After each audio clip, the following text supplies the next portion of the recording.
Scream 7 is directed by Kevin Williamson, and this is the seventh installment in the Scream franchise. Now, as you all know, Kevin Williamson is no stranger to this franchise. He was a screenwriter in the previous Scream movies, starting from the first one, and in this one, he has transitioned to a director. I guess it was a natural choice. Now, Wes Craven would be proud as this franchise has come a very long way and has 7 movies under its belt.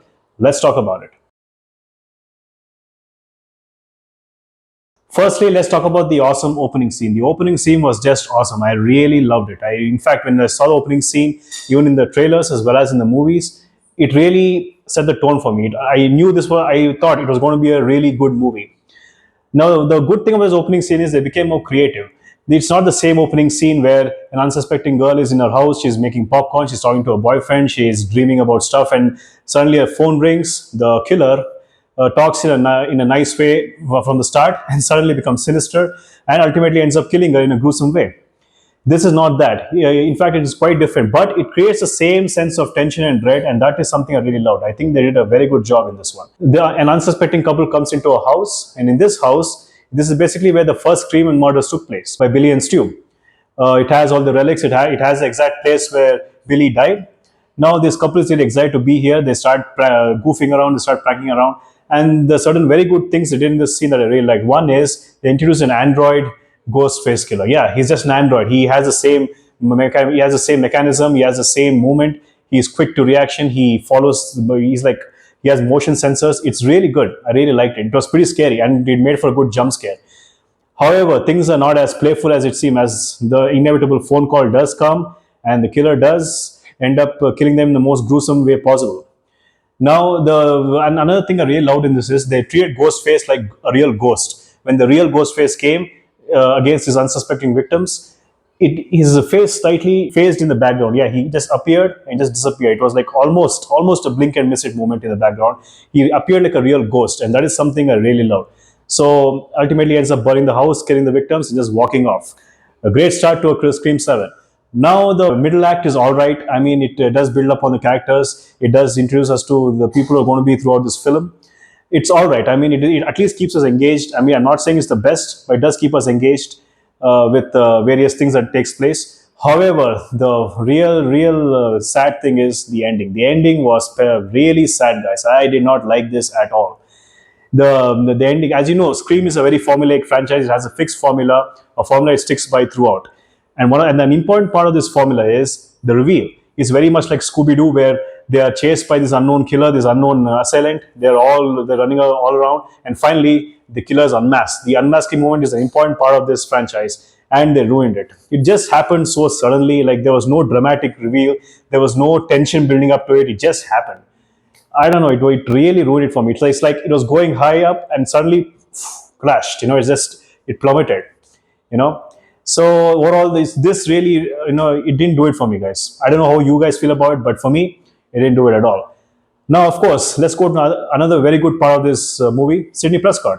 Sidney Prescott is back. I mean, she's just as good as she was in the previous Scream films. And this time, she's not just a lone warrior. She has a family and she cares a lot about her daughter. However, she has a clear signs of PTSD because she is very careful. She does not trust anybody. She has really been traumatized by these Ghostface killers, understandably so. And her daughter is heavily guarded by her.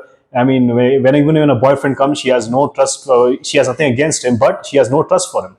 So basically, she is very careful about her and make sure she instills that same guard and that same energy into her.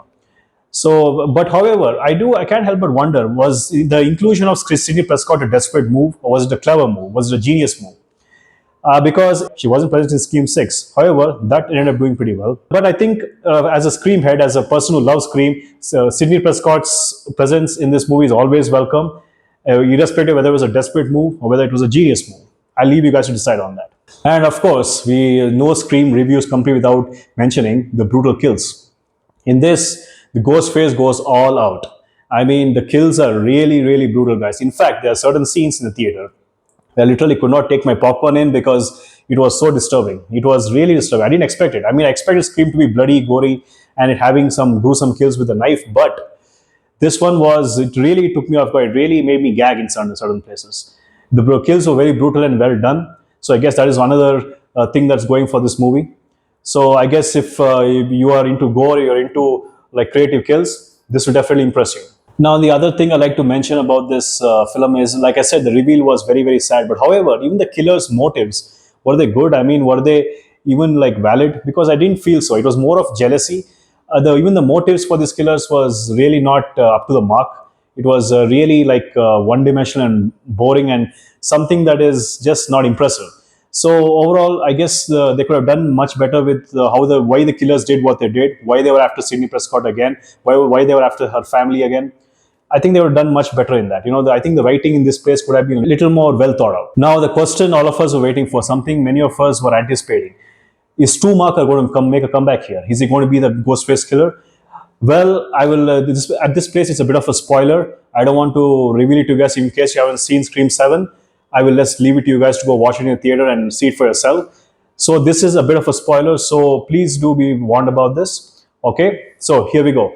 Yes, he does make an appearance in this film, and not just Schumacher. All the other previous killers, even Roman Bridger, and all of the previous killers do make, not all of them, but many of them do make a appearance in this film. However, the way they have pulled this off is really, really good. I really like the clever way they brought them back. At the same time, they did not really bring them back. So I think this may be a hint, but I leave it to you guys. I won't tell exactly what it is, but they made good use of what they have here, and so they do make a reveal, and it's pretty good. But however, they don't exactly come. They're not exactly present there. All right, so I really like the way they introduced them and actually lived up to the hype. Overall, this movie is, for me personally, it's a mixed bag. I didn't like it as much as I could have. I really wanted to love this because Scream, like I said, I'm a Scream head. I watched every Scream from first to this one. This was a very highly anticipated movie for me. The trailers got me excited, but again, the ending ruined it for me. But otherwise, this has some really good things going for it, and I really like it. I got to give it its due credit. I'm trying not to be biased here, but however, like I said, the ending was not all right. Overall, it's a mixed bag. It's all right. I liked it. I'm not going to put it down completely. So, what do you guys think? Did you like it? I'm pretty sure it's going to be a bit polarizing. Some people, especially if they're Scream heads like me, they will love it. They'll find reasons to love it. The thing about the Scream fans is, even if there's a bad Scream installment, we'll find reasons to like it. However, I mean, if you're a fresher, I mean, if you're new to this franchise and this is the first movie you're going to see, I think you may like it or may not like it. It's how it is. However, one cannot deny the box office success of this movie. I mean, it has the biggest opening weekend in the entire franchise, which is saying a lot, I would say. And it is doing very well at the box office, and it's still running in the theater, so it may end up, like getting in a lot of money. So there'll definitely be a Scream 8 and Scream 9 probably. So I'm not sure where it's going to conclude. Will there be a conclusion? I'm not sure. It may go down the routes of Transformer, or maybe it may go down the route of Friday the 13th, where there are lots and lots of installments, and there may be no end to this. I mean, you can always create some reason why the killer comes back. They will create something. If the writers are smart enough, they will create some scenario where Ghostface does come back. But what I really want to see from this franchise personally is a crossover. Why not make it something like Freddy versus Jason? Why not have Ghostface crossover with some other killer? That would be amazing. I like to see how he does against another killer of same caliber or probably more stronger than he is. We'll see how he does against his victims. He is very good at what he does. I mean, but I would like to see how the Ghostface killer does against another killer, another slasher. Now that would be a sight to behold.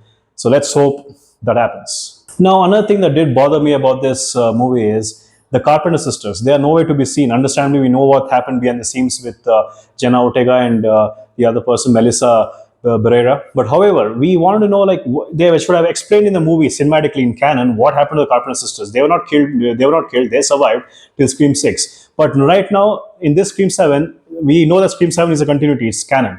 It is a continuation of the previous movies. There is not like it's in a parallel universe. What happened to the Carpenter sisters? Where are they? What happened? Why did they not appear here? It is very strange that they all of a sudden are out of the scene after dealing with the Ghostface killers for so long. So they should have given some sort of an explanation as to why they are absent in this movie. So I felt that was a bit off. I mean, it didn't serve as a good continuity, especially narrative wise. Or maybe they're keeping it open for them to come back sometime in the future and then explain their absence. I'm not really sure. But however, that felt like a bit of a plot hole for me. I just expect some sort of an explanation, some sort of like a backstory as to why they were not present. Okay, guys, so what do you think? Did you like this movie? Did you check it out in the theater? Do check it out. I would definitely recommend it. Who knows? You might actually love this movie. So it is all on you. So, and but please let me know what you think, and do comment down below as to your opinion on this, and do subscribe to my channel. It means a lot to me as a growing YouTuber. And let's embrace cinema together. I'll see you soon. Bye for now.